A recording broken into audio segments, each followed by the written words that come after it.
Alors, le musée du Vieux-Nîmes, c'est quand même un très très beau musée. Ça parle de l'histoire de Nîmes. Donc c'est quelque chose qui est cher aux Nîmois normalement.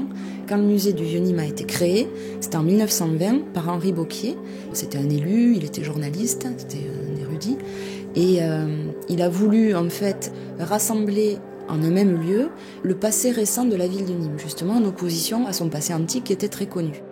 Donc tout ce qui était châle, tout ce qui était mobilier, tout ce qui était vaisselle, tous ceux qui servaient au quotidien des Nîmois.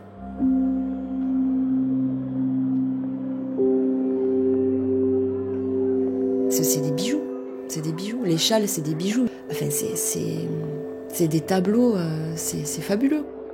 Parmi ces étoffes, il y avait ce qu'on appelle la serge, qui est un tissu différent de ce qu'on appelle la toile, par son tissage, qui est une armure. Enfin, la serge, c'est une armure oblique, donc c'est quelque chose qui est plus résistant. Et en fait, c'est ça qui est à l'origine de ce qu'on appelle le jean. Après, quand Lévi-Strauss, pardon, est allé sur son comptoir new-yorkais, c'était à la base pour acheter de la toile marron dans laquelle il taillait les pantalons de ses chercheurs d'or. Sauf que ce jour-là, il y a eu une rupture de stock et qu'à la place, il a acheté tout le stock de Serge de Nîmes, qui était donc le lot 501. Et à partir de là, le jean est né.